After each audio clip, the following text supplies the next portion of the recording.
Alright chat, here we've got a video with a very interesting title, and I wanted to watch it because I wanted to have a conversation with you guys and just give my thoughts on this topic. This video here is called Stop Being Good at Your Job. Now, I feel like, I ain't gonna lie chat, I don't know which generation is which, so I don't know if the newest one is millennials, I don't know if they're Gen Z, I don't know. But my point is, there's been a constant conversation about how Gen Zers are lazy, how they're not willing to work, how they don't want to put in the same type of work as other people. And I feel like, again, there could be a conversation had here, but I feel like that's not such a bad thing when you do it with reason or with limits. You know what I'm saying? Again, this video here is called Stop Being Good at Your Job. And if you've read the 48 Laws of Power, one of the laws are never outshine the master, right? And there's a lot of applications to that law, and there's a lot of different situations you could use it in. But in this case, it's like, even in my personal case, right? I remember when I used to work at a place, right? I came in very hungry. I wanted to show them what I could do. You know, I really needed the money, etc., etc. So when I showed up to work, I would go above and beyond. And they saw that hunger and they took advantage of it, right? What they ended up doing is they made me do a lot more work than was actually signed up for. And you know, they eventually ended up bumping my pay just a little bit, but the amount of workload that they gave me did not match the pay. And then I'm looking at people who have been there before me or who are making the same amount or more, but they're still just doing basic tasks. And I'm like, whoa, where did my workload come from? Why am I getting this much? And it's because I showed too much potential. So it's like, I'm not saying show up to work and do the bare minimum, but I'm saying if this is what you gotta do, either do this or do this.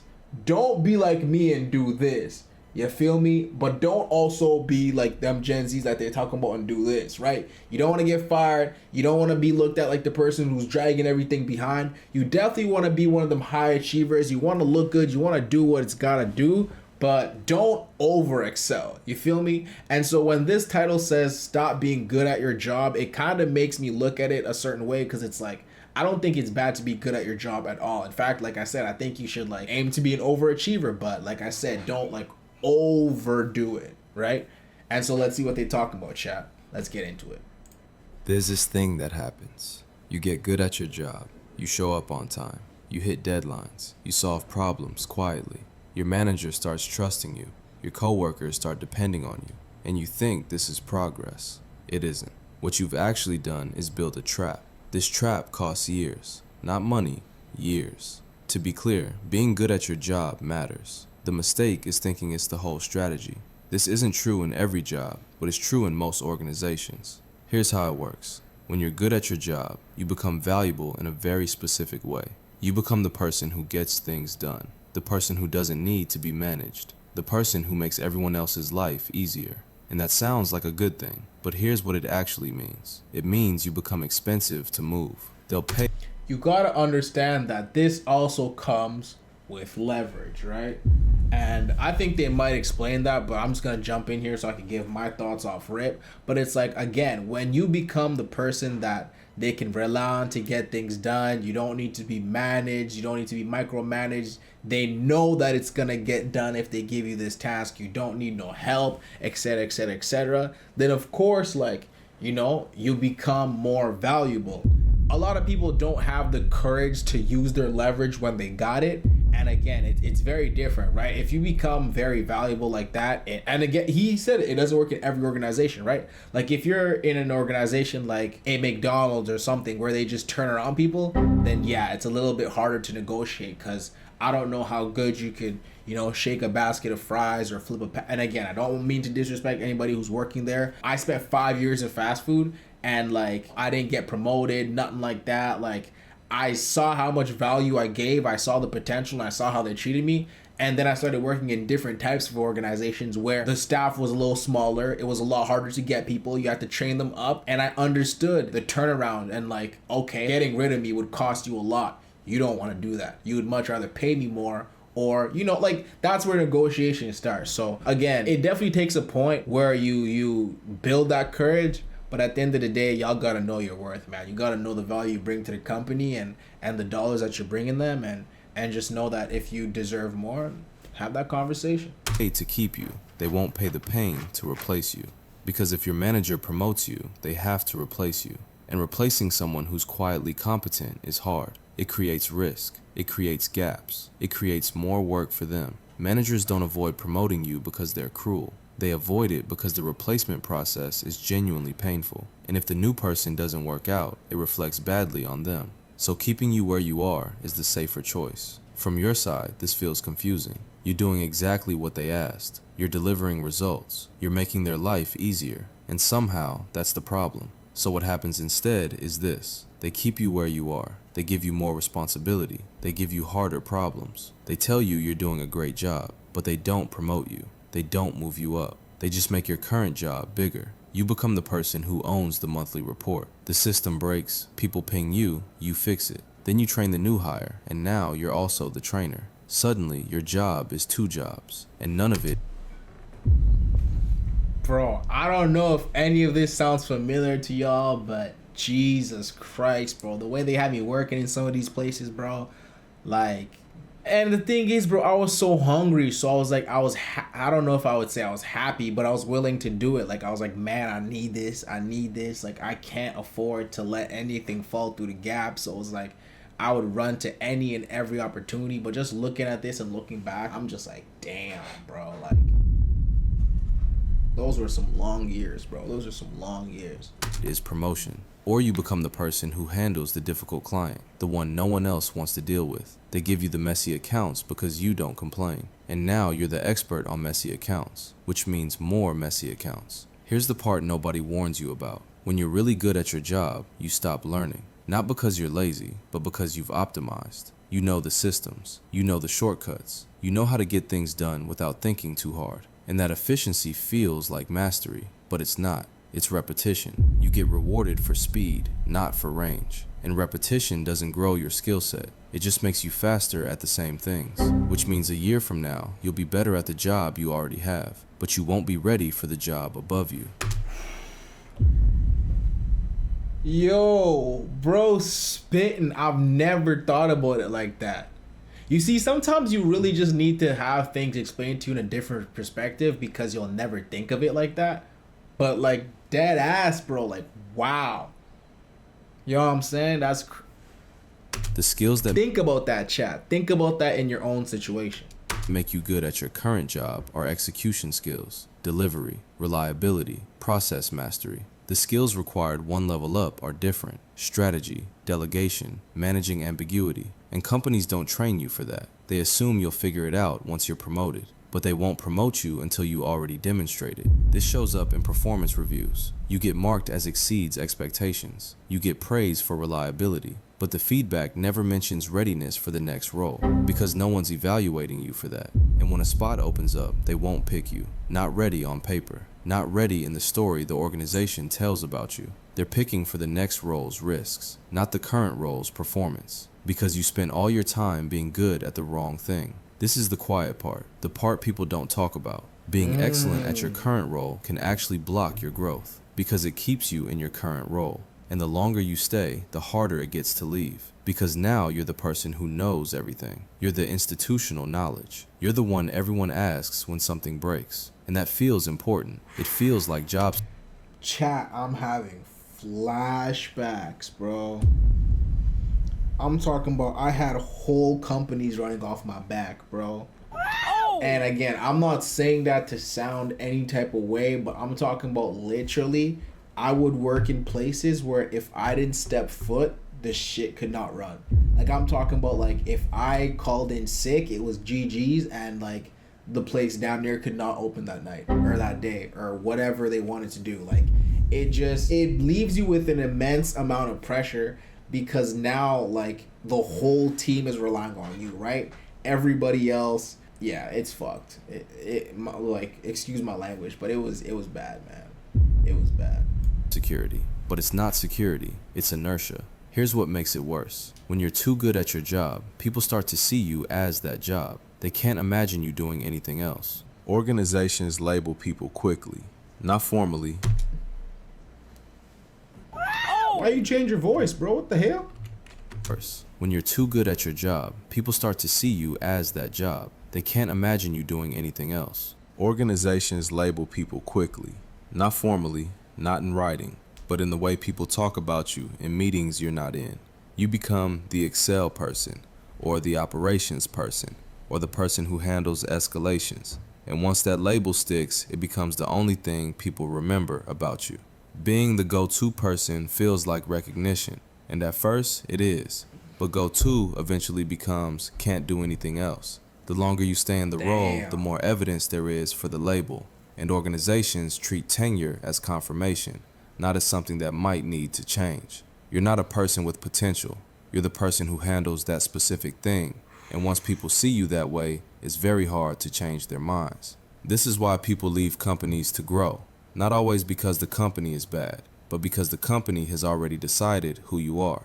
And sometimes... See, I love the fact that, again, this is being painted to me in this way, because I used to feel guilty about quitting and like just going somewhere else where I was being treated a little bit better, being paid a little bit more. And like my issue was whenever I worked somewhere, I would build a relationship with my employer or my supervisor or whatever the case may be, not only because I have to see them every day and it makes sense, but because it's like, yo, like this is the person who's gonna help me level up.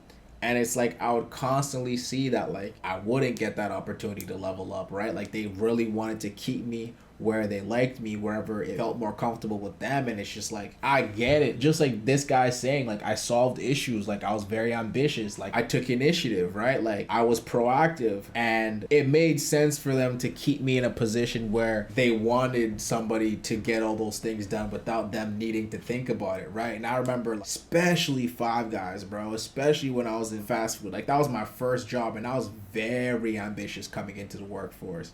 So I remember when I was at Five Guys, my goal was to be the youngest supervisor on record. I think I joined at like 17, and like I was like, yo, I'm gonna become a supervisor this year, right? And so I worked and I worked and I worked, like that was my goal. So I was working towards it. I mastered everything, and then I started learning and like trying to become a better leader and like delegating and this, that, and the third. So I'm very happy looking at this, because I feel like with that being how I entered the workforce, I always had the mentality of like, okay, if they're not going to give me something here, I'll move. Even with Five Guys, like I know I said I was there for 5 years, but with that I had like 2-3 other jobs, so I had other things going on.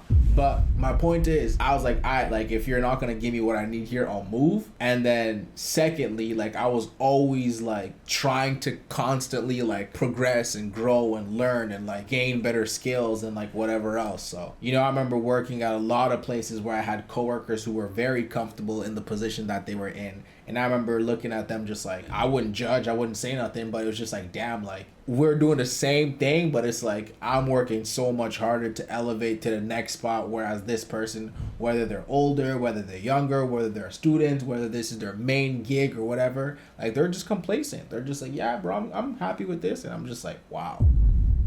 You know what I'm saying? The only way to become someone new is to go somewhere where no one knows you yet. Now here's the part that feels... Bro, I'm sorry for pausing, but this guy is spitting, bro. Like my move to Vancouver was literally the biggest shift in my life, and it changed my life for the better in so many ways, bro. I feel like back home, I was just so used, like I was stuck in a bubble, right? People knew me as, the quiet guy, the nice guy, and I'm not saying nice as in like kind and like, oh, I'm this, but nice as in like, he's in his corner. He doesn't, he doesn't bother nobody. He's not gonna bark. He's not gonna bite. He's not gonna, you know what I'm saying? And so in a lot of cases, I feel like people just felt comfortable like walking all over me and taking advantage and this, that, the third. And even when I tried to put my foot down, people were like, man, who's this guy? You know what I'm saying? They never took me seriously when I tried to like establish boundaries. So I'm like, all right, cool. Like, I only got a couple months here. I'm gonna just deal with it. Then when I move, bro, I'm not letting nobody play with me no more. You know what I'm saying? So when I moved to Vancouver, my boundaries were a lot more firm, right? And it allowed me to do that because nobody knew me as anything else, right? And it's still weird balancing that dynamic, because whenever I'm back in the city, like I can tell it's like a shift, and it's like people are still trying to adjust to the new me. But It is what it is, Chad. It's just like it's very interesting to see how this guy's saying so many things that's just hitting so crazy, bro. It's unfair. You did everything right. You worked hard, you were dependable, you didn't complain, and somehow that's the problem. So why does it feel like you're doing everything right and still not moving? Because you were easy to manage. You didn't create urgency. You didn't make anyone worry that you might leave. And I'm not saying you should be difficult, but being low maintenance makes you easy to overlook. Here's the reality. Your manager sees your work, but your manager's manager does not. And the person 2 levels up definitely does not. And those are the people who make decisions about your career. Promotion decisions don't happen in performance reviews. They happen in succession planning meetings, in skip level conversations, in hallway discussions about who's ready. And in those rooms, the people making decisions are working from narrative, not data. They're not looking at your task completion rate. They're asking who comes to mind when they think about the next role. Performance data tells them you're good. Narrative tells them you're ready. And if no one's telling your story, you don't have a narrative. The other thing that happens is this. Silence gets misread as satisfaction. If you're not talking about what you want, leadership assumes you're happy where you are. See, people say complacency builds comfortability. Comfortability builds anyways, there's a saying, but it's like, bro, you get comfortable so long that like you just get happy and you forget what you really wanted or what the OG plan was. And like that's why, like, me personally, I try so hard not to allow myself to get lost in the sauce. And when I say lost in the sauce, I mean lost in the sauce where I'm at. Like, I'll get a promotion or I'll get a job offer and they'll be like, yo, you could do this for this much. And, you know, but then I really got to sit down and be like, okay, wait, but like, is this taking me away from what I originally want to do? Like, this is only supposed to be funding the real thing, right? If this is taking too many hours, if this is costing me, you know, my creative freedom, is if this is XYZ, then it's just like, you know, you got to weigh those type of things out. So it's like, you know, people get comfortable in different situations. It could even be relationships, it could be whatever, bro. You just get comfortable and you forget, like, you know, what the original goal was. You forget, you know, who you are, where you're headed, etc., etc., etc. You know, that's why it's really important to have like your why and like to have your goals and like all these kind of things just like written down or just know them somewhere solidified so you could always come back to them as like your North Star and use it as a reference. You feel me? And if they think you're happy, there's no reason to move you. So if your head's down, doing great work, being the reliable one, you're playing a game no one told you has different rules at the top. The people who do get promoted are often not the best at the job. They're the ones who made themselves visible. They're the ones who talked about their work. They're the ones who built relationships outside their team. They didn't just do good work. They made sure people knew they were doing good work. And that's not about bragging. It's about context. The people who move up usually do something most people avoid. They ask for things. They talk about what they want. They make it clear they're not going to stay in the same spot forever. Not drama, not being difficult, just clarity that they're growing, with or without this role. And that makes leadership think about them differently. It makes them a priority, because now there's a clock. Now there's a risk of losing them. And that sounds cynical, but it's just how organizations work. People... Again, chat, when you're doing this, keep in mind there's a lot of leverage that comes into play, right? I remember I was trying to run this play on Five Guys. And again, this was my first job. So like, I didn't really know too much. And you know, I was just like, bro, I just kept on telling them, bro, like, I need this, not I need this promotion, but I want this promotion. Y'all not gonna give it to me. I'm gonna go work somewhere else. And they're like, it wasn't just like they're like, okay, we'll figure it out. And they just kept on throwing me on the back burner. And I kept on telling them, like, yo, like, if I don't get this, I'm gonna quit. And at the end of the day, it's like, bro, all I was doing is shaking fries, taking orders, flipping patties, and sweeping the floor. Like, they could have replaced me so easy. And so they basically called my bluff. And when I was like, all right, say no more, I left. I didn't leave first. I got a second job and I just like diminished my hours. And I was like, all right, let's see how y'all survive without me. And they survived perfect. And that showed me like, okay, wait, whoa, my leverage is not working there. I then got a third job and pulled back completely, right? And again, it was just like they managed great. I never got no calls, yo, we need you back. It's been busy. Bro, they worked perfectly fine without me. in the end, I ended up going back because I wanted them to help me out with some XYZs and whatever. But all that to say, like, you gotta understand your situation. Don't be out here bigging yourself up. In the beginning, I said it's really important for you to know your worth, and you gotta be realistic about your situation, right? Not just because you think you can do this and you think you can do that, you can just sit down and try to demand things, right? Like, look around your company, look around your organization, and be like, all right, do I really stand out? Like, amongst my peers, am I doing anything that they're not? Do I really stand out? Is it actually worth me having a conversation? If I ask for a promotion that would put me above my peers, is there actually anything that I'm doing that my peers are not doing, right? Like, is this conversation even worth it? Like, you guys have to be realistic with yourselves. Respond to what's in front of them. And if you're quietly excellent in the background, you're not in front of them. So what does this mean? What tends to work is this: being good at your job is necessary, but it's not sufficient. The people who move forward are also good at talking about their job. They're good at making their goals known. They're good at building visibility, and they're willing to become less good at their current job so they can start learning the next one. Not by slacking, by reallocating, because staying excellent at something that doesn't grow you is just a slower way to get stuck. This is the part that takes time to learn. Competence is not a strategy, it's a baseline. The strategy is what you do after you're competent. Competence gets you in the room. It gets you respect. It gets you stability, but it doesn't get you movement. And most people never think about that. They just keep getting better at what they're already doing, and they wonder why nothing changes. The trap isn't that you're bad at your job. The trap is that you're too good at a job that doesn't lead anywhere. This is what quietly goes wrong. You optimize for the wrong thing. You optimize for being good at the job you have, instead of being ready for the job you want. And by the time you realize it, you spent years becoming incredible at something that doesn't move you forward. Years you can't get back, not because you failed, but because you succeeded at the wrong level. The comfort of being good at something is real. The recognition feels good. The stability feels safe. But comfort and progress are not the same thing.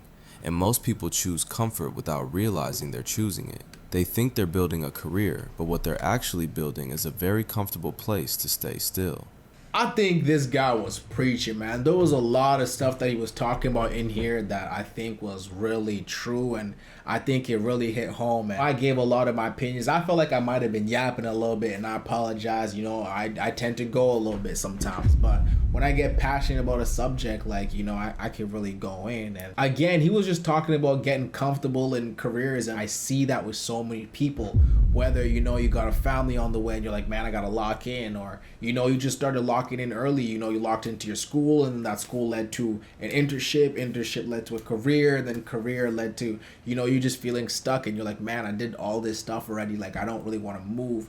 But if I could give anybody watching this any advice, I'm talking mainly to the people who are young, but it doesn't really matter whatever age you are. But I'm just saying, you only live once. Like, take your time and use it wisely. Make sure to experience life to the fullest, whether that means traveling and seeing the world so you can gain perspective and come back and now figure out what you want to do, or test out different industries from food to sales to entertainment to athletics. Like, just try different things and see what sticks for you. Don't just try one thing and make that your end all be all. Like, you know, get a side hustle, try different things, talk to people, you know, gain knowledge.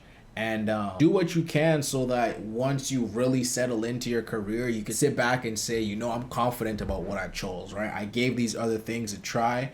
None of them really stuck with me. This is the one that I chose, and I'm happy with it, right? That's really all I could say. This was a very dope video. I think I'm going to be doing more stuff like this because I feel like there's a lot of dope conversations that could come out of here, and we could have conversations in the comment section, whether you're older, whether you're younger. You know, you could talk about which routes you want to take or which jobs you've had and your experiences. Or if you're older, you know, you could share a story or an experience you've had at work where you felt like maybe you were taken advantage of and you might have been afraid to speak up and felt like you missed your window. Or on the other hand, maybe you did speak up and you happened to gain yourself a promotion because of it. You know, go ahead and share your stories, share your experiences. Maybe that might motivate somebody else to take that chance for themselves.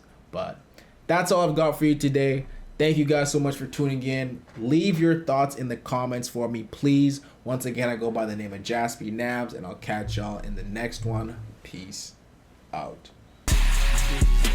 Alright, yeah. I'm getting gritty on these niggas. I'm getting gritty on these bitches. Here we go, another talking again. Yeah. I'm getting gritty on these niggas. I'm getting gritty on these bitches. Here we go, another talking again. I'm getting gritty on these niggas. I'm getting gritty on these bitches.